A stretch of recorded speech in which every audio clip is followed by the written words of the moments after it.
जी का एक सवाल है, जब पूरा बाजार नीचे जा रहा हो मगर आपका पोर्टफोलियो तो ऊपर ही ना गया हो, तब आप या तो लॉन्ग टर्म इन्वेस्टर हैं, या बुरे ट्रेडर हैं, या फिर रिटेल है। आस्था में मानते हो क्या ये बात?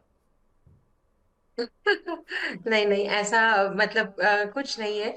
पोर्टफोलियो हम्म। भी ऊपर जाता है प्रोवाइडेड स्टॉक्स क्या पोर्टफोलियो में लिए गए हैं, वो एक सिलेक्शन करना बहुत इंपॉर्टेंट रहता है। बट अगर पोर्टफोलियो में स्टॉक है लंबे समय तक यहाँ पे आप हैं, तो वो मैं तो उसे निवेशक ही मानूंगी रादर देन ट्रेडर। हम्म। नहीं, लेकिन आस्था मैम एक बात बताओ, अभी वो जो लंबी अवधि की परिभाषा है वो कोविड के बाद से थोड़ी बदल गई है, तो क्या बाजार वापस वही परिभाषा लोगों को सुनाएगा जो कोविड से पहले हुआ करती थी? देखिए, परिभाषा आप अपने अपने ये विचार है, बट मेरे हिसाब से तो लंबी अवधि हमेशा 8 महीने से एक वर्ष का बिल्कुल अनुमान रखना चाहिए। इतनी भी लंबी नहीं होनी चाहिए कि आपने अगर रुचि शर्मा जी को कभी सुना हो तो वो बोलते कि ना तो मैं और ना आप प्रेजेंट हो उस चीज को जस्टिफाई करने के लिए 50-50 साल नहीं, लेकिन एक अगर प्रॉपर लंबी अवधि का हम नजरिया माने तो 1 वर्ष से लेके 3 वर्ष का हम एक प्रॉपर नजरिया उसे बोलते हैं। बट 1 वर्ष तो बिल्कुल लंबी अवधि के लिए मानना चाहिए। चलिए, खैर इनका दूसरा हिस्सा भी सवाल का ये पूछने की, एशियन टाइल्स इन्होंने ले रखा है 68 रुपए के दाम पे, यहाँ क्या करें? हाँ जी बिल्कुल, अगर एशियन टाइल्स की यहाँ पे हम बात करें तो नहीं, एशियन ग्रेनेटो राइट, जी ये वाला जी। काउंटर जी ये मैम। आप पूछ रहे हैं। राइट राइट, एशियन ग्रेनेटो की अगर हम यहाँ पे बात करें 68 के दाम पे लिया हुआ है, और उसी पे ये चल रहा है क्योंकि 65 पे चल रहा है, तो 3 रुपए नीचे चल रहा है। देखिए, लास्ट के कुछ हफ्ते तो थोड़े अच्छे रहे, बट इस हफ्ते जो मूव आ रहा है वो थोड़ा सा इसको वीकनेस दिखाने है और थोड़ा नीचे की तरफ ले जा सकता है। बट बहुत बड़ा डाउनसाइड नहीं लगता 60 से नीचे जाने की। मेरे को नहीं लगता कि यहाँ पे कोई भी गुंजाइश है, तो होल्ड कर लीजिए अभी तो इसको। बड़ा स्टॉप लॉस रख सकते हैं तो 60 का रखिए, लेकिन अगर नहीं इतना बड़ा रख सकते तो 62 का रख लीजिए। 62 का एक स्टॉप लॉस रख के अभी जस्ट होल्ड करिए, थोड़ी वीकनेस और आ सकती है इस काउंटर पे। लेकिन अगर इसने 70 का लेवल तोड़ दिया तो बहुत अच्छी तेजी हो जाएगी जो इसको सीधा 80 तक लेके जाएगी। तो 62 के स्टॉप लॉस के साथ इनिशियल टारगेट 70 के लिए होल्ड करें। तो 62 का एक स्टॉप लॉस और 70 के टारगेट के लिए आप देख सकते हैं और होल्ड कर सकते हैं। एक केपीआईटी टेक के ऊपर सवाल आया है दीपक तोमर साहब का। इनके पास करीब करीब हजार नहीं सॉरी 1500 शेयर हैं 1270 रुपए के दाम पे, और न्यूजन सॉफ्ट के 1000 शेयर हैं 1040 के दाम पे। क्या करें इन दोनों में? जी बिल्कुल, सबसे पहले अगर मैं यहाँ पे केपीआईटी टेक की बात करूँ तो मुझे लगता है कि केपीआईटी टेक में अभी जिस तरह का यहाँ पे मूव बना हुआ है चार्ट्स के ऊपर, थोड़ा सा वीक हो सकता है ये काउंटर। 1175 के आसपास चल रहा है, लेकिन आज जिस तरह की एक गिरावट आई है, ये थोड़ी गिरावट गहराती हुई नजर आ सकती है, और 1150 से तक जाने की कोशिश कर सकता है ये काउंटर। 1150 से 1140 वहां तक हो सकता है कि एक ट्राई करे डाउन साइड पे जाने के लिए।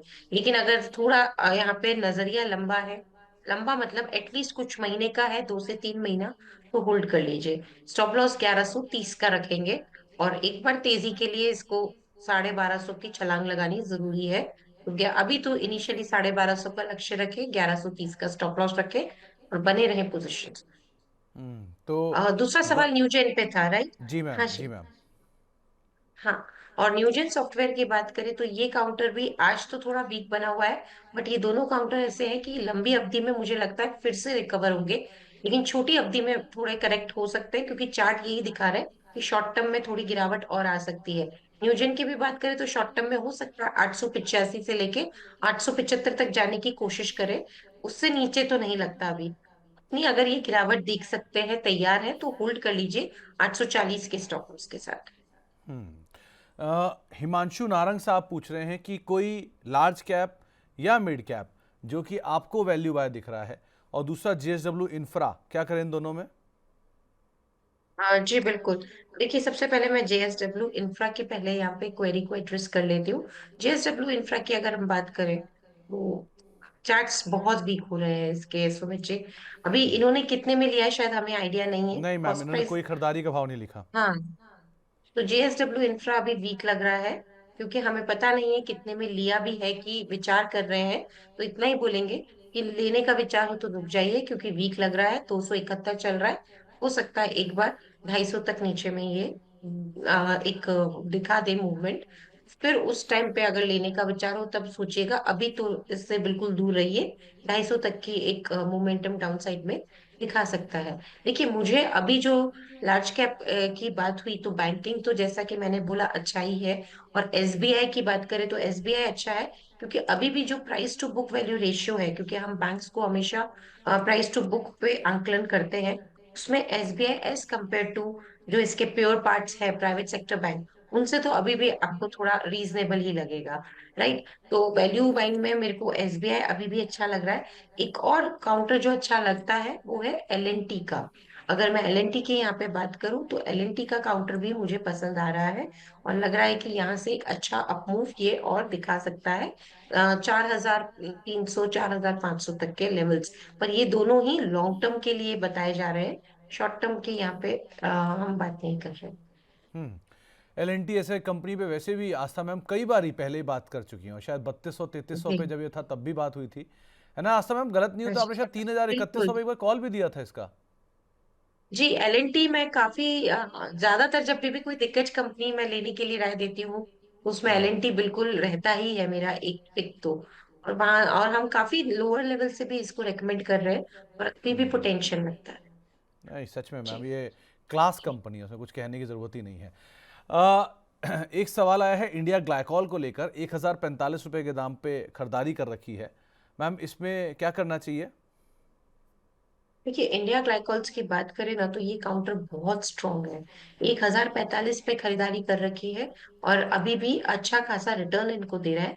अगर इनको शॉर्ट टर्म का ही व्यू है तो थोड़ा सा प्रॉफिट जरूर बुक कर ले, क्योंकि अभी सिर्फ शॉर्ट टर्म में, यानी कि कुछ दिनों में मैं बोलूँ तो थोड़ा नीचे आ सकता है, जिसमें कि 1,090 तक का एक डाउनसाइड मोमेंटम ये दिखा सकता है। 1,090 1,085, तो सिर्फ शॉर्ट टर्म का व्यू है तो मुनाफा जरूर वसूल करें। थोड़ा, वो भी पूरा नहीं, पार्शियली। लेकिन अगर लंबी अवधि का व्यू है तो आने दीजिए नीचे, पर आप बने रहिए स्टॉप लॉस के साथ। लेकिन स्टॉप लॉस थोड़ा सा डीप आएगा, वो 1,020 का आएगा।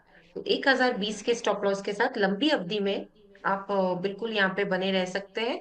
और इसमें अब जो लेवल्स आपको देखने को मिलेंगे, वो 1250 से लेके पहला लेवल 1250 का रहेगा, और दूसरा लेवल 1,400 का रहेगा। तो इंडिया ग्लाइकॉल को लेकर एक राय दी गई है। ऋषभ राठौर साहब का एक सवाल आया है, डीपी आभूषण या सेनको गोल्ड, इन दोनों में से अगर कोई शेयर पिक करना हो तो किसको पिक करें और किस दाम पर पिक करें? जी, बिल्कुल। देखिए, यहाँ पे सबसे पहले अगर मैं डीपी आभूषण की बात करूं तो मेरे हिसाब से पिक करना अभी इसमें भी मोमेंटम तो थोड़ा अच्छा आया हुआ है। और पर नीचे का लेवल 1,625 क्योंकि अभी चल रहा है, तो पिक करना हो तो 1550 के जोन या फिर 1570 के आसपास आए तो तब इसमें स्टॉक पिकिंग का मूवमेंट देखा जा सकता है। दूसरी तरफ सेनको गोल्ड, क्योंकि इन दोनों में ही डिफरेंशिएट करने को बोला गया है, तो डीपी आभूषण बेटर लगता है। तो सबसे पहले तो मैं ये बता दूं, दोनों में से अभी डीपी आभूषण बेटर है, वहां पे पिकिंग की जा सकती है। और सेनको गोल्ड की बात करें, देखिए वीक लग रहा है ये काउंटर, और ये नीचे में एक बार 310 तक भी जा सकता है, और उसके बाद भी थोड़ा वीक और हो सकता है। तो दोनों में से एक ही में जाएंगे डीपी आभूषण में, और लेवल्स बता दी गए हैं जिसपे की करनी है खरीदारी। तो एक राय आपको दी गई है डीपी आभूषण के संदर्भ में भी और सेनको के संदर्भ में भी। मैम एनआरबी बियरिंग 290 रुपये के दाम पे हिमांशु जी ने खरीदारी कर रखी है, खरीदारी शॉर्ट टर्म के लिए है, तो कोई टारगेट या स्टॉप लॉस? एक बार मुझे इसका कॉस्ट प्राइस फिर से बताएंगे? 200, मैम 287। 287 शॉर्ट टर्म के लिए किया है। ठीक है, शॉर्ट टर्म के लिए किया है तो stop loss to, short term का अगर मैं दूं तब तो 285 का ही आता है। लेकिन थोड़ा सा अगर बड़ा नजरिया हो तो 276 का स्टॉप लॉस लगा सकते हैं। तो बेहद शॉर्ट टर्म है, जैसे कि इंट्राडे ही है, तो जो बताया है वो 285 का स्टॉप लॉस है। लेकिन कुछ दिनों का अगर है तो 270 का भी रख सकते हैं स्टॉप लॉस, और होल्ड कर लीजिए पोजीशंस को। और इसमें टारगेट रखेंगे 300, इनिशियली तो 300 और फिर 310 का। और अगर सिर्फ शॉर्ट टर्म की इंट्राडे की बात करें तो इंट्राडे में भी मुझे इसमें बड़ा टारगेट नजर नहीं आता, अभी तो 294 95 का ही लेवल लग रहा है। ओके मैम, विनय दलाल साहब पूछ रहे हैं बीकाजी भुजिया 795 पे खरीद रखा है, आजकल आप ले रहे हो क्या, मतलब स्टॉक? देखिए मैं बिल्कुल खाने में तो हमको सबको ही पसंद है। आई एम फ्रॉम राजस्थान, तो ये भुजिया तो मैम हमें इसीलिए बिल्कुल मैंने अच्छी पूछा, लगती क्योंकि है। क्योंकि मुझे पता है जी, कि जैन ट्रेडिशन में और राजस्थान में लंच के साथ भुजिया ना हो तो लंच कंप्लीट नहीं माना जाता। सो नहीं ऐसी माना जाता। सिचुएशन रहती है, तो इसीलिए मैंने आपसे पूछा कि बीका जी भुजिया कैसा लग रहा है आपको। और सुमित जी, आप बताइए, आप भी पसंद करते हैं कि नहीं इसको खाने में? क्योंकि मैम हमें तो बहुत पसंद है। मतलब ये ट्रेडिशनल हिस्सा है, आप मतलब राजस्थान से ये उठकर आता है, बीकानेर से इसका इंसेप्शन है, तो ये डिनायल तो है ही नहीं राजस्थानी के तो, इट्स पार्ट ऑफ लाइफ, तो उसको तो आप अवॉइड कर ही नहीं सकते। बिल्कुल। हमारे केस में क्या है मैम, क्योंकि पूरा इंडिया घूमते रहते तो कुछ ना कुछ ट्रेडिशन चेंज होते रहते, जैसे आप पुणे में हो तो आपके लिए भी शायद वो बाकरवाड़ी वो बन गया होगा, जो एक टाइम पे भुजिया हुआ करता था। चिवड़ा एंड सो बाकरवड़ी, चिवड़ा। बाकरवाड़ी और चिवड़ा, यस यस, तो चिवड़ा ऐसे और बाकरवड़ी, जी बिल्कुल इवन इवन बिल्कुल, वो आपने वो सही। वो जो एक बेकरी हुआ करती थी पुणे में, जो बड़ी फेमस कैंट की बेकरी है। सो ये सब चीज़ें हाँ ना जी। ट्रेडिशन के हिसाब से बदलती रहती हैं। लेकिन हाँ, ऑब्वियसली इनके जी प्रोडक्ट तो आर फिनोमिनल, और कंपनी भी बहुत अच्छी है वैसे प्रोडक्ट वाइज तो।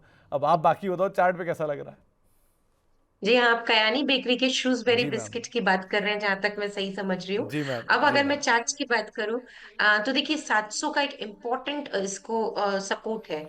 और ये अगर मैं चार्ट्स पे बोलूँ कि कैसा लग रहा है, तो चार्ट्स पे अभी एकदम दायरेमंद इसमें हमें ट्रेड देखने को मिलेगा।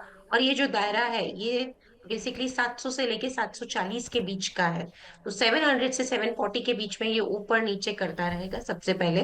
तो इसमें अभी एक दायरेमंदी कारोबार देखने को मिलेगा, लेकिन 700 का एक इंपॉर्टेंट सपोर्ट है जो ब्रेक नहीं होना चाहिए। तो 694 का स्टॉप लॉस लगा लीजिए। वैसे तो सपोर्ट 700 का, फिर भी 694 के स्टॉप लॉस के साथ होल्ड करने की सलाह है।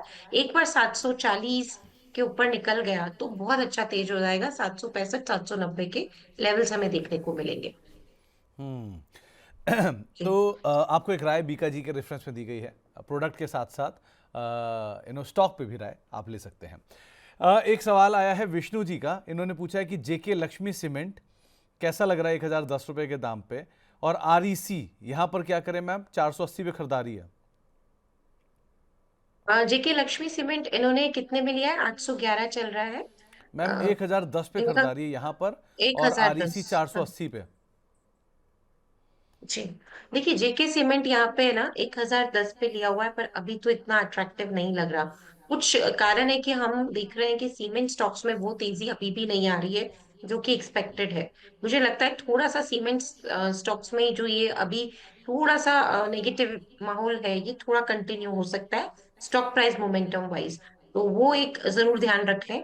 वीक लग रहा है अभी तो ये काउंटर, लेकिन देखिए लॉन्ग टर्म में मैं काफी पॉजिटिव हूँ इस सेक्टर को लेके। तो अगर व्यू लॉन्ग टर्म का है, अगेन लॉन्ग टर्म का मतलब मिनिमम कुछ महीने, 2-3 महीने, तो इतना तो, जबकि लॉन्ग टर्म तो इससे बड़ा ही होता है। पर मिनिमम अगर 2-3 महीने भी रख सकते हैं तो होल्ड कर लीजिए इस काउंटर को। और स्टॉप लॉस के साथ होल्ड करिए, जो कि लगभग 770 के स्तर पे आता है। 770 के स्टॉप लॉस के साथ होल्ड करिए। वापस से तेज हुआ तो एक बार हमें 900 तक जाता हुआ नजर आएगा, और 900 के पार निकला तो फिर नेक्स्ट लेवल इसका 990 का रहेगा। कुछ एक पड़ाव इसको निकालने जरूरी है कॉस्ट प्राइस के जो है इनकी, उसके आने के लिए। लेकिन लॉन्ग टर्म में मेरे को लगता है कि ये आ जाएगी, कॉस्ट प्राइस भी इनकी बने रहे पोजीशन में। दूसरा सवाल आरईसी पे था, जो कि 480 के दाम पे इन्होंने लिया हुआ है।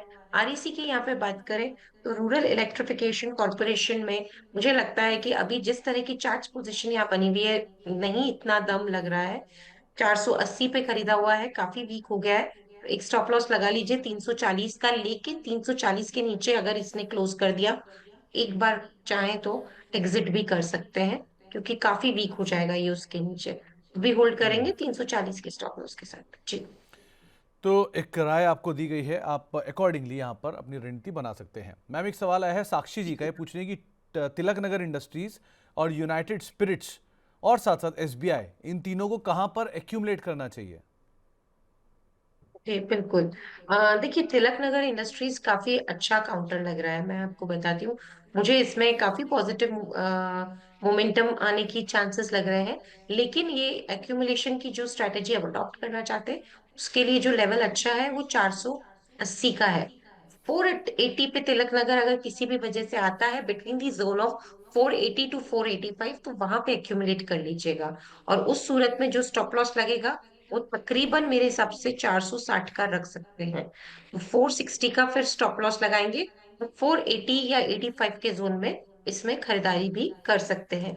दूसरा सवाल है यूनाइटेड स्पिरिट्स का। इसको भी ये एक्यूमुलेट करना चाह रहे हैं और नीचे के लेवल्स यहाँ पे डिमांड कर रहे हैं। इसकी बात करें तो पहली चीज ध्यान रखिए कि कुछ समय तक 1340 से 1490 के बीच में ही ये काउंटर घूमता रहेगा। ये इस दायरे में अटक चुका है। इसमें चाहे यूनाइटेड स्पिरिट्स में तो अभी भी खरीदारी कर सकते हैं, क्योंकि चार्ट्स इतने खराब नहीं है। और नीचे के लेवल पे अगर करना है तो फिर 1400 के जोन में भी कर सकते हैं। तो यूनाइटेड स्पिरिट्स बेटर लगता है दोनों में से। और अभी 1400 के जोन पे चाहे तो उसमें भी खरीदारी की जा सकती है। तीसरा सवाल था एसबीआई का। देखिए कुछ पार्ट एसबीआई का आप इन स्तरों पे भी ले सकते हैं, और कुछ आपका जो डेडिकेटेड फंड है एसबीआई के लिए वो आप नीचे के लेवल्स पे भी ले सकते हैं। 975 पे चल रहा है, मेरे हिसाब से 950 पे भी इसमें आप अक्यूमुलेट कर सकते हैं। तो ये तीनों के लिए आपको अक्यूमुलेशन के लेवल दे दिए गए हैं, जिन पे कि ये तीनों स्टॉक्स को लिया जा सकता है। तो आप तीनों ही कंपनियों को ले सकते हैं, लेकिन लेवल्स आपको सुझा दिए गए हैं, आप उसके हिसाब से अपनी रणनीति बना सकते हो। सुचिता जी पूछ रही हैं कि जीएसएफसी में क्या करना चाहिए। जी, जीएसएफसी की बात करें सुमित जी, वीक लग रहा है। खरीदारी नहीं करनी है अगर खरीदारी का मन है। लेकिन अगर ऑलरेडी लिया हुआ है तो फिर बने रहना है, पर तैयारी रखिए, थोड़ी वीकनेस आ सकती है। स्टॉप लॉस रखेंगे 182 का। तो 182 के स्टॉप लॉस के साथ अभी सिर्फ होल्ड करना है। और इसमें तेजी के लिए 200 का लेवल टूटना जरूरी है। उसके ऊपर गया तो 211 213 तक के लेवल्स देखने को मिल सकते हैं। ओके। अरिहंत साहब कह रहे हैं, पहले तो बहुमुखी प्रतिभा की धनी आस्था मैम को नमस्कार। पर्सन विद मल्टीपल नमस्कार टैलेंट्स। और अंबुजा सीमेंट और आईटीसी होटल, इन दोनों में कहाँ एंट्री लेनी चाहिए? जी। सबसे पहले तो बहुत धन्यवाद, लेकिन मुझे नहीं लगता कि मैं बहुत बहुमुखी, ऐसा कुछ भी नहीं है इस नहीं नहीं मार्केट में, मैम, हम ये इतने टाइम से इसको मैं रहते वाउच कर सकता हूँ, क्योंकि मैं आपको कमोडिटीज़ के ज़माने से ट्रैक कर, मतलब आपसे बातचीत कर हैं। रहा हूँ और आपके साथ शो करता आ रहा हूँ। तो कमोडिटीज़, फिर इक्विटीज़, फिर म्यूचुअल, ये आईपीओ, इतना कुछ तो मैंने ही देख लिया 15-20 साल में आपको चेंज करते हो। प्लस एसएमई, ये बहुत कम लोग जानते हैं कि एसएमई में आपका बहुत बड़ा महारत हासिल है। सो और आपकी फर्म भी मतलब हेम भी बहुत जी। ज़्यादा बड़ा काम करती है एसएमई को लेके। सो आई नो कि आप बहुत सारी चीज़ों में तो ऑलरेडी ट्रैक कर रहे हो और काम कर रहे हो, तो वो जो कह रहे हो वो गलत नहीं कह रहे, कुछ हद तक सही है वो बिल्कुल। देखिए जैसे जैसे वर्क आता गया हम करते गए, बस यही है। और मैं फिर भी बोलती हूँ ऐसा कुछ नहीं है, बाय गॉड ग्रेस। हाँ, जो जो काम हमारी फर्म ने या मेरी फर्म ने मुझे दिया, मैं बस वो आगे करती गई। और वो ही सिलसिला चल रहा है। तो I thank you to my firm, my company for this. और भगवान की तो सबसे बड़ी कृपा है, वो तो हम सब पे ही है। आप देखिए जीएसएफसी की बात करें तो जीएसएफसी में अभी भी मुझे लगता है कि ये एक ऐसा काउंटर है, अभी तो थोड़ा वीक रहेगा। 180 के नीचे ये जाने की कोशिश कर सकता है, लेकिन जाना नहीं चाहिए, क्योंकि उसके नीचे गया तो थोड़ा वीक हो जाएगा। तो जीएसएफसी में अभी थोड़ा वीक लग रहा है ये काउंटर। एक लंबी अवधि का नजरिया रख के सिर्फ होल्ड कर लीजिए। स्टॉप लॉस 174 का रखना पड़ेगा। ऊपर में इसमें तेजी आएगी 200 के ऊपर, 200 के ऊपर निकला फिर 210 215 तक के लेवल्स हमें देखने को मिल सकते हैं। जी। रेस्टोरेंट ब्रांड एशिया 63 रुपए के दाम पे खरीदारी कर रखी है और लॉस हो रहा है। ये कंपनी खुद भी लॉस कर रही है अदरवाइज, और इनको भी लॉस हो रहा है। क्या करना चाहिए इसमें? जी, देखिए जब लॉसेस वाली कंपनी रहती है तो समझ जाइए कि वो मार्केट्स पसंद नहीं करता है रिजल्ट्स अगर आप अच्छे नहीं दे रहे। और फिर उसका थोड़ा सा खामियाजा हमें बिल्कुल यहाँ पे भुगतना पड़ता है। वही चीज हमने यहाँ पे देखी। अब मैं रेस्टोरेंट ब्रांड्स एशिया की इधर बात करूँ तो वीक लग रहा है ये काउंटर। इसमें 59 के नीचे अगर गया, क्योंकि अभी चली 61.90 रहा है, तो कोई बहुत बड़ा डिफरेंस नहीं है। तो और ज्यादा वीक हो जाएगा मेरे हिसाब से। देखिए इसमें लॉस तो हो रहा है, थोड़ा लॉस तो पक्का बुक करके निकलना चाहिए इस काउंटर में से। क्योंकि अगर ये 59 के नीचे गया तो फिर ये अपने ऑल टाइम लो के नीचे आ जाएगा, और जब इस तरह के नए लोज बनते हैं तो वो स्टॉक को और ज्यादा नीचे की तरफ ड्राइव करते हैं। तो मेरे हिसाब से पार्शियली एग्जिट कर लीजिए इस काउंटर में, क्योंकि ये काउंटर अभी भी वीक लग रहा है। ओके मैम, एक सवाल आया है पूनम राजहंस जी का। पराग मिल्क के शेयर हैं इनके पास 356 रुपए के दाम पे। इस बार के नंबर बहुत अच्छे थे पराग मिल्क के, तो क्या इसमें ये बनी रहें, एग्जिट करें? शॉर्ट टर्म के लिए इन्होंने लिया है। जी बिल्कुल। अ, अभी तो बने रही है, थोड़ा सा वीक हो जाएगा, लेकिन मेजर सपोर्ट 330 331 के लेवल पे होपफुली टूटना नहीं चाहिए। सो बने रहे। और एक स्टॉप लॉस के साथ जो कि तकरीबन 320 का लगा लीजिए। और मेरे हिसाब से तो 330 के नीचे ये नहीं जाना चाहिए। सो 320 के स्टॉप लॉस के साथ होल्ड कर लीजिए। टारगेट इसमें 360 का रखिए। हम्म। तो आपको एक राय यहाँ पर दी गई है। मैम, श्रुति जी का सवाल आया है, टेनिको क्लीन का आईपीओ मिला है। आपसे जी हम आईपीओ पे तो विस्तार से आगे बातचीत करेंगे ही, क्योंकि बहुत समय हो गया आईपीओ पे बात किए जी। हुए। लेकिन टेनिको क्लीन पे अभी सवाल आ गया, तो क्या करा जाए? बढ़िया लिस्टिंग तो ठीक ठाक हुई है, आप कैसे देख रहे हो इस कंपनी को? देखिए, कंपनी काफी अच्छी लगी मेरे को। और हमारा आईपीओ के टाइम पे भी इसमें बिल्कुल निवेश करने की ही यहाँ पे राय थी। अभी थोड़ा बहुत ऊपर नीचे होता है, बट होल्ड कर लीजिए। अगर आईपीओ के अलॉटमेंट के टाइम के भी पड़े हुए हैं, मेरे हिसाब से वापस से 500 के ऊपर जाने की बिल्कुल इसमें गुंजाइश है। तो अभी तो होल्ड करने की सलाह है, कहने को अच्छा लगता है। तो अच्छा लग रहा है टेनिको, आप बने रह सकते हो। और वैसे भी मैम, ये कंपनी अच्छी है, बट आईपीओ अभी जी। आया है, सो बहुत कुछ आपको देखना पड़ेगा उस ड्यूरेशन में। एक अच्छी कंपनी और एक अच्छे भाव में या शेयर में ज़मीन आसमान का अंतर होता है, तो इसका भी ध्यान रखिएगा। फर्क पड़। तो जी बिल्कुल। ये कंपनी बहुत अच्छी है, 100 साल से प्रेजेंस है इंडिया में, मैनेजमेंट से हमने खुद बातचीत की थी। लेकिन ये चीज़ को इतनी जल्दी आप शेयर में रिफ्लेक्ट होता हुआ देखोगे, ये समय बताएगा। आगे बढ़ते हैं मैम। एक टाटा स्टील के ऊपर सवाल आया है, 171 रुपए के दाम पे खरीदारी कर रखी है, और अशोक लेलैंड है 123 रुपए के दाम पे खरीदारी कर रखी है। इसमें टारगेट्स और स्टॉप लॉस क्या होना चाहिए, और क्या बने रहें या निकल जाएं? देखिए, टाटा स्टील 171 पे खरीदारी की है तो बने रहिए। बहुत ज्यादा ऊपर तो है नहीं कॉस्ट प्राइस अभी। कोई दिक्कत नहीं है, होल्ड कर लीजिए टाटा स्टील के काउंटर को। स्टॉप लॉस के साथ होल्ड करिए। और स्टॉप लॉस जो इसमें अभी आ रहा है वो 162 का आ रहा है। 162 या फिर 161। 161 के स्टॉप लॉस के साथ होल्ड कर लीजिए टाटा स्टील को। पहला लेवल 175, दूसरा लेवल 184, जो कि कॉस्ट प्राइस से अच्छा खासा ऊपर है। दूसरा सवाल कौन से काउंटर पे था सुमित जी? मैम, टाटा स्टील और अशोक लेलैंड। अशोक लेलैंड। जी बिल्कुल, अशोक लेलैंड की यहाँ पे अगर हम बात करें तो अशोक लेलैंड भी अच्छा लगता है, पर एक दायरेमंद कारोबार दिखा सकता है। 140 से 152 के बीच में होल्ड कर लीजिए, कोई दिक्कत नहीं है। इस काउंटर में भी 140 के स्टॉप लॉस के साथ पहला टारगेट ही हमें इसमें जो देखने को मिलेगा वो 152, उसके बाद 155 का रहेगा। ओके। आस्था मैम, आपकी फ़ैन है हिमांशु कक्कर साहब, और वो पूछ रहे हैं कि बायोकॉन 380 रुपए के दाम पे उन्होंने खरीद रखा है, 1 साल का नज़रिया है, क्या करें इसमें? देखिए, नजरिया 1 साल का है, इसीलिए अच्छा है कि होल्ड कर लीजिए। नहीं तो शॉर्ट टर्म में थोड़ा मुझे लगता है कि इसमें कुछ पेन देखने को मिल सकता है। पर इतना लंबा नजरिया है तो कोई दिक्कत नहीं है। बिल्कुल यहाँ पे होल्ड करने की सलाह है। 375 या 370 का स्टॉप लॉस लगा लीजिए। और हो सकता है कि ये 375 से 425 के बीच में कुछ समय या कुछ दिनों तक घूमता हुआ नजर आए। 375 नीचे में, ऊपर में 425। लेकिन फिर भी बने रह सकते हैं 370 के स्टॉप लॉस के साथ। पहला टारगेट 425, वो लेवल क्रॉस हुआ तो 435 का दूसरा लक्ष्य रखा जा सकता है।